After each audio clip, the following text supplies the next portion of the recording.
ఇరాన్తో Israel భీకర యుద్ధం చేస్తోంది. అదే స్థాయిలో భీకర దాడులు కూడా కొనసాగిస్తోంది. అక్కడి పాలకుల్ని ప్రజలను బెంబేలెత్తిస్తోంది. కానీ యుద్ధం గడిచే కొద్దీ రాను రాను ఇజ్రాయెల్ చేతులు తేబోతోందా? యుద్ధాన్ని కొనసాగించలేని పరిస్థితిలో ఇజ్రాయెల్ వెళ్ళబోతుందంటే అవుననే కొన్ని అంతర్జాతీయ కథనాలు వార్తలు ప్రచురిస్తున్నాయి. ఇజ్రాయెల్ దగ్గర కేవలం లాంగ్ టార్గెట్ మిస్సైల్ మాత్రమే ఉన్నాయని చెప్తున్నారు. 10-12 రోజులకు సరిపడా మాత్రమే ఈ మిస్సైల్ ఉన్నట్టుగా వార్తలు సారాంశం. ముఖ్యంగా ఇజ్రాయెల్ నుంచి ఇరాన్కు 1300 కిలోమీటర్ల దూరం ఉన్నట్టుగా చెప్తున్నారు. అంత దూరం వెళ్ళే మిస్సైల్స్ కోసం భారీగా ఖర్చు పెడుతున్నట్టుగా తెలుస్తుంది. ఒక్క రోజుకు $285 మిలియన్ ఖర్చు అవుతున్నట్టుగా సమాచారం. ఆర్థికంగానూ తీవ్రంగా ఇజ్రాయెల్ నష్టపోతుంది. మరోవైపు పూర్తిగా చమురు నిల్వలు కూడా తగ్గాయి. జూన్ 13న ఆపరేషన్ రైజింగ్ లయన్ను ఇజ్రాయెల్ ప్రారంభించింది. మొదట్లో ప్రత్యర్థిపై మిసైల్స్తో ఇజ్రాయెల్ విరుచుకుపడింది. క్రమంగా ఇజ్రాయెల్ లాంగ్ రన్ మిసైల్స్ తగ్గాయి. దీంతో యుద్ధం ఎక్కువ కాలం కొనసాగించే పరిస్థితిలో ఇజ్రాయెల్ లేనట్టుగా వార్తలు అందుతున్నాయి. మరోవైపు ఇరాన్ మరింత దృఢంగా మారబోతుందా? ఇరాన్ దగ్గర 2000 బాలిస్టిక్ క్షిపణులు ఉన్నట్టుగా తెలుస్తుంది. అందులో 400 క్షిపణులను ఇజ్రాయెల్ కూల్చివేసింది. ఇరాన్ దగ్గర మరొక 1600 బాలిస్టిక్ క్షిపణులు ఉన్నట్టుగా తెలుస్తోంది. దీర్ఘశ్రేణి క్షిపణి నిరోధకాల సరఫరాను ఇజ్రాయెల్ తగ్గించింది. దీంతో టెల్ అవీవ్లోని కీలక స్థావరాలపై ఇరాన్ దాడులు చేస్తుంది. ఇజ్రాయెల్కు అమెరికా సహకరిస్తే తప్ప యుద్ధం చేయలేని పరిస్థితి ఉన్నట్టుగా వార్తలు వస్తున్నాయి.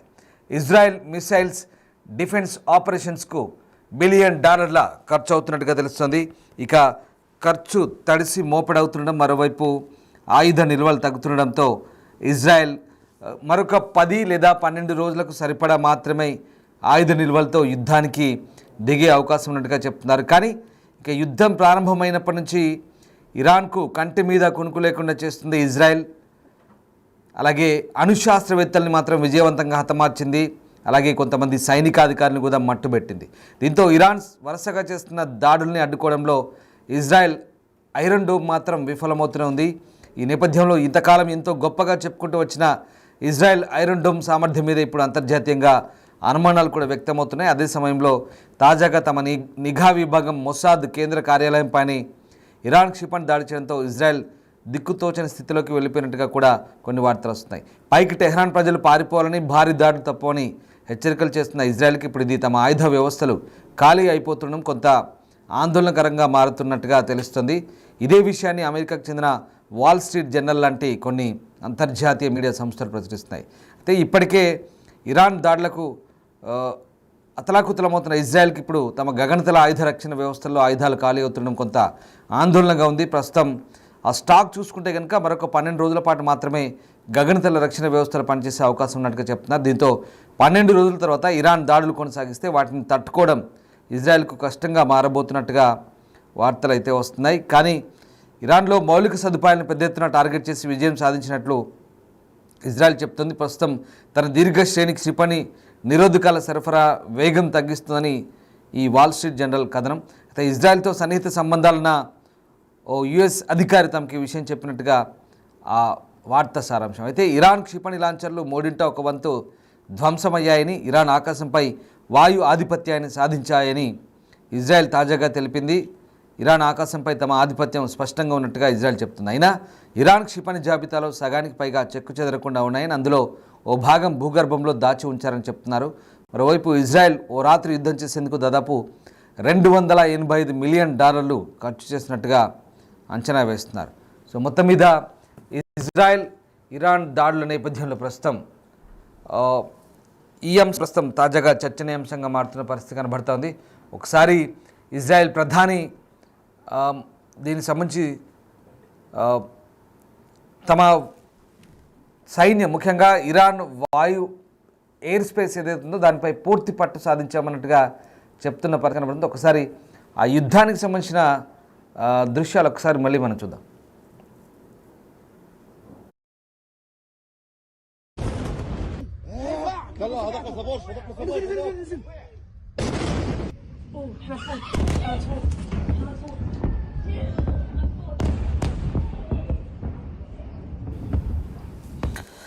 ఇరాన్పై అవిశ్రాంతంగా ఇజ్రాయెల్ భీకర దాడులు చేస్తుంది. ఘర్షణలు ప్రారంభమైన నాటి నుంచి ప్రతిరోజు ఇరు దేశాలు దాడులు చేసుకుంటున్నాయి. ఇరాన్ చేస్తున్న ప్రతి దాడులను అడ్డుకునేందుకు ఇజ్రాయెల్ తీవ్రంగా శ్రమిస్తోంది. ఇదే పరిస్థితి మరిన్ని రోజులు కొనసాగిస్తే ఇజ్రాయెల్ గగనతల రక్షణ వ్యవస్థ నిల్వలు అడుగంటే అవకాశాలు ఉన్నట్టుగా చెప్తున్నారు. ఇజ్రాయెల్ దగ్గర ప్రస్తుతానికి కేవలం 12 రోజులకు సరిపడా ఈ వ్యవస్థ నిల్వలు ఉన్నట్టుగా నివేదికలు చెప్తున్నాయి. ఇరాన్ క్షిపణులను అడ్డుకునేందుకు ఒక రాత్రికి దాదాపు 2400 కోట్లు ఖర్చు చేసినట్లుగా ఈ నివేదికల సారాంశం. ఇందాక మీకు $285 మిలియన్ అని చెప్పాను. అది అక్షరాల భారతీయ కరెన్సీలో 2400 కోట్లు. ఒక రాత్రికి ఇరాన్పై యుద్ధం చేయాలంటే ఇంత పెద్ద మొత్తంలో ఖర్చు అవుతున్న పరిస్థితి కనబడుతోంది. సో వాస్తవానికి ఇరాన్ ఉద్రిక్తతలు ఇప్పుడిప్పుడే చల్లారేలా కనిపించడం లేదు. ఈ ఘర్షణలో ఇరాన్కు భారీ నష్టాన్ని కలిగించామని ఇజ్రాయెల్ చెప్తోంది. కానీ టెహ్రాన్ చేస్తున్న ప్రతిదాడులను అడ్డుకునేందుకు తీవ్రంగా శ్రమించాల్సి వస్తుంది. ఘర్షణలు మొదలైనప్పటి నుంచి ప్రతిరోజు ఇరు దేశాలు భీకర దాడులు చేసుకుంటున్నాయి. ఇరాన్ క్షిపణులు ఇజ్రాయెల్ రక్షణ కవచం ఐరన్ డోమ్ను ఛేదిస్తూ భారీ విధ్వంసాన్ని సృష్టిస్తున్నాయి. దీంతో వాటిని అడ్డుకునేందుకు నెతన్యాహు ప్రభుత్వం తీవ్రంగా చెమటోడుస్తోంది. ఇందుకోసం భారీగా ఖర్చు చేయడంతో పాటు పెద్ద ఎత్తున ఎయిర్ డిఫెన్స్ క్షిపణులతో వాటిని అడ్డుకుంటుంది. ఇదిలాగే మరిన్ని రోజులు కొనసాగితే ఇజ్రాయెల్ గగనతల రక్షణ వ్యవస్థపై నిల్వలు అడుగంటే అవకాశాలు ఉన్నట్టుగా ఈ నివేదికల సారాంశం. అమెరికా నుంచి సరఫరా కానీ సహాయం కానీ అందించకపోతే ఇజ్రాయెల్ రక్షణ వ్యవస్థ ఒక 12 రోజుల్లోనే క్షీణించే అవకాశం ఉన్నట్టుగా ఆ నివేదికలు చెప్తున్నాయి. మరోవైపు తన గగనతల రక్షణ వ్యవస్థ నిర్వహణ కోసం ఇజ్రాయెల్ భారీగా ఖర్చు చేస్తోంది.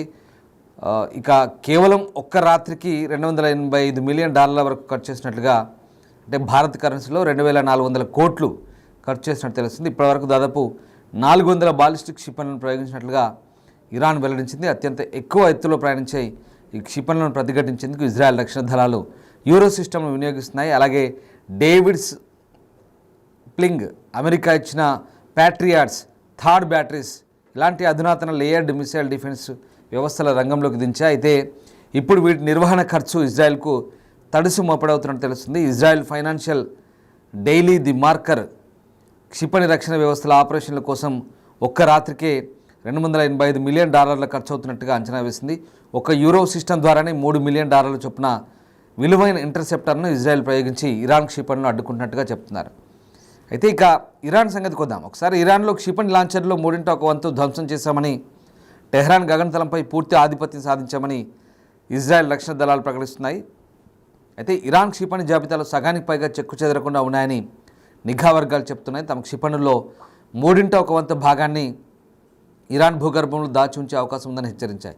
ఇలాంటి పరిస్థితుల్లో తమ రక్షణ వ్యవస్థ బలహీనపడుతుండడం ఇజ్రాయెల్కు ప్రతికూలంగా మారే అవకాశం ఉన్నట్టుగానైతే చెప్తున్నారు. కానీ ఇవన్నీ కూడా ఒక రకంగా ఊహాజనితంగా వార్తలుగానే మనం పరిగణించాల్సి వస్తుంది. ఎందుకంటే ఇప్పటివరకు కూడా ఇజ్రాయెల్ భీకర దాడులు కొనసాగిస్తుంది. ఇరాన్ దగ్గర క్షిపణులు ఉన్నమాట వాస్తవం. కానీ ఇప్పుడు ఇజ్రాయెల్ ఇంత త్వరగా యుద్ధంలో తమ సామర్థ్యాన్ని కోల్పోతుందనడంలో ఇంకా పూర్తిస్థాయి అంచనా వేయలేని పరిస్థితి. ఇజ్రాయెల్ ఇంటర్సెప్టార్లు తీవ్ర ఒత్తిడిలో చెప్తున్నారు. యూరో క్షిపణులు ఒకటి $3 మిలియన్ ఖర్చు అవుతాయని, అలాగే రక్షణ కార్యకలాపాలకు సంబంధించి ఇంకా దీర్ఘకాలికంగా నిలబడే అంశానికి సంబంధించి కొన్ని సందేహాలు తలెత్తున్న నేపథ్యంలో ప్రస్తుతం ఇరాన్ మౌలిక సదుపాయాలపై పెద్ద విజయాలు సాధించినట్లు ఇజ్రాయెల్ ప్రకటించినప్పటికీ ఇజ్రాయెల్ తన దీర్ఘశ్రేణి క్షిపణి నిరోధకాల సరఫరాను వేగం తగ్గించినట్టుగా చెప్తున్నారు. సో మొత్తం మీద ప్రస్తుతం ఈ వార్తలకు సంబంధించి ఇప్పుడు కొన్ని ఆసక్తికర అంశాలు అయితే వెలువడుతున్నాయి. ప్రధానంగా ఇజ్రాయెల్ ఆపరేషన్ రైజింగ్ లైన్ ప్రారంభించినప్పటి నుంచి ఇరాన్ దళాలు దాదాపు 400 బాలిస్టిక్ క్షిపణులు ప్రయోగించాయి. ఇజ్రాయెల్ భూభాగాన్ని చేరుకోగల 2000 అంచనా వేసిన ఆయుధాలలో ఇది ఒక భాగంగా చెప్తున్నారు. సో ఇజ్రాయెల్ రక్షణలు ముఖ్యంగా అధిక ఎత్తులో ఉన్న బాలిస్టిక్ క్షిపణులను అడ్డగించడానికి రూపొందించిన బాణం వ్యవస్థ ఇది. చాలా ఇన్కమింగ్ ప్రక్షేపాలను తటస్థీకరించాయని చెప్తున్నారు. సో ఆ రకంగా ఇరాన్ క్షిపణి లాంచర్లు 1/3 ధ్వంసమయ్యాయని, ఆకాశంపై ఆధిపత్యాన్ని సాధించామంటూ ఇరాన్ చెప్తున్న నేపథ్యంలో ప్రస్తుతం ఇవన్నీ కూడా ఒక ఆసక్తికర చర్చకైతే దారితీస్తున్న పరిస్థితి కనబడుతోంది. సో మొత్తం మీద ఇరాన్ ఇజ్రాయెల్ దాడులకు సంబంధించి అయితే కొన్ని, అంటే ఈ ఇజ్రాయెల్ దాడుల వల్ల ఇరాన్ సైనిక స్థావరాలు, చమురు మౌలిక సదుపాయాలు, అణు సంబంధిత ప్రదేశాలు ఈ సామర్థ్యాలకి తీవ్ర నష్టమైతే వాటిల్లింది. అలాగే ఇజ్రాయెల్ తన అత్యంత అధునాతనమైన ఖరీదైన క్షిపణి కవచాన్ని అలసిపోకుండా ఆకాశాన్ని రక్షించుకోవడం కొనసాగించగలదా అనేది మాత్రం ఇప్పుడు ఒక చర్చ.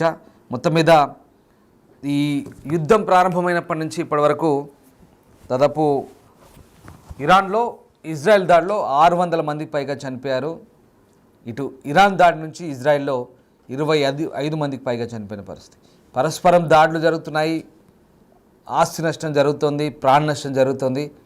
కానీ కొన్ని నివేదికలు చెప్తున్నాయి వీటి క్రెడిబిలిటీ ఏంటో మనకు ఇంకా తెలియాల్సింది. అంటే వాల్ స్ట్రీట్ జర్నల్ అనే ఒక పత్రిక రాసిన సారాంశం ఇదంతా కూడా.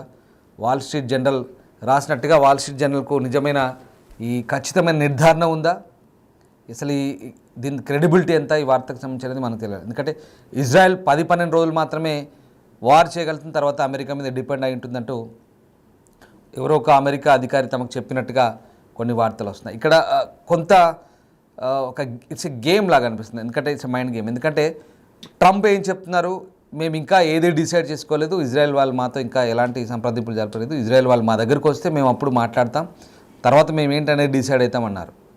అంటే ఇట్స్ ఎ లాజిక్, అంటే మైండ్ గేమ్ లాగా అనిపిస్తుంది. పశ్చిమ దేశాలు ఇది ఒక ఎత్తుగడలో భాగమా ఏంటనేది అర్థం కావట్లేదు. అంటే ఇలాంటి మాటలు మాట్లాడడం ద్వారా త్వరగా ఇరాన్ దగ్గర ఉన్నటువంటి ఆయుధ సంపత్తిని ఇటు దాడికి ఉసుగొల్పడం ద్వారా అక్కడ ఉన్నవన్నీ ఖాళీ చేయించే ప్రక్రియన ఏంటనేది తెలియట్లేదు.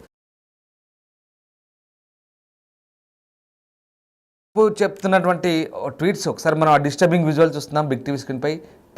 ట్రంప్ చేస్తున్న ట్వీట్స్ మనం ఒకసారి కనుక గమనిస్తే రోజుకో రకమైనటువంటి వ్యాఖ్యలు మాట్లాడుతున్నారు. తొలుత ఈ దాడులతో మాకు సంబంధం లేదన్నారు, తర్వాత ఇజ్రాయెల్ చేస్తున్న దాడులు చాలా మెరుపు వేగంతో ఉన్నాయంటూ అభినందించారు.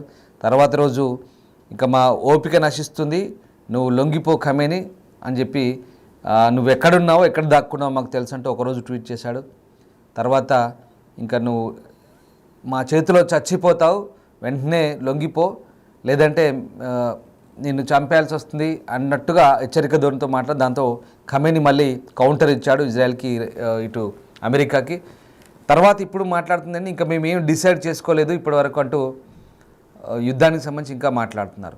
మరోవైపు అంతా రెడీగా ఉన్నట్టుగా దాదాపుగా సమాచారం అమెరికా రంగంలోకి దిగడానికి. అంటే ఇక్కడ కొంత వ్యూహాత్మకంగా మనకి ఇదంతా అర్థమవుతుంది. ఇజ్రాయెల్ దగ్గర నిల్వలు తగ్గుతున్నాయని చెప్పడం ద్వారా ఇది ఒక వ్యూహాత్మక ఎత్తుగడలో భాగమా? నిజంగా ఇజ్రాయెల్ అనేది ఇప్పటి వరకు గాజాలో గత కొన్ని సంవత్సరాల కాలంగా యుద్ధం చేస్తుంది. కాకపోతే గాజా చాలా సరిహద్దును పంచుకొని ఉంటుంది కాబట్టి, దగ్గరగా ఉంటుంది కాబట్టి అక్కడ ఈ దీర్ఘశ్రేణి క్షిపణులు కావచ్చు ఇవన్నీ కూడా ఇంత భారీ స్థాయిలో ఖర్చు ఉండదు గాజాపై దాడి జరిగినప్పుడు. కానీ అక్కడ ఇరాన్తో పోలిస్తే ఇరాన్ దాదాపు 1200 నుంచి 1500 కిలోమీటర్ల దూరం ఉంటుంది కాబట్టి లాంగ్ రేంజ్ మిసైల్స్ అవసరం ఉన్నాయి, దానికి ఖర్చు కూడా ఎక్కువగానే ఉంటుంది. నివేదికలో అంశాలన్నీ తప్పు అనట్లేదు, బట్ కొన్ని క్యాలిక్యులేషన్స్ వాస్తవ రూపంలోనైనా ఇవన్నీ కూడా దీనికి ఎంత క్రెడిబిలిటీ ఉందని తేలాల్సి ఉంది వాల్ స్ట్రీట్ జర్నల్ సంబంధించినటువంటి ఆ కథనానికి. సో ఏదేమైనా ఇజ్రాయెల్ ఎక్కడ తగ్గట్లేదు, ఇరాన్ ఎక్కడ తగ్గట్లేదు, రెండు దేశాలు కూడా భీకరంగా ప్రస్తుతం పోరాడుతున్నాయి. చూడాలి ఇంకా ఎంతవరకు ఈ యుద్ధం వెళ్తుంది, ఎక్కడికి దారితీయబోతుందని మాత్రం ఆసక్తికర పరిణామం.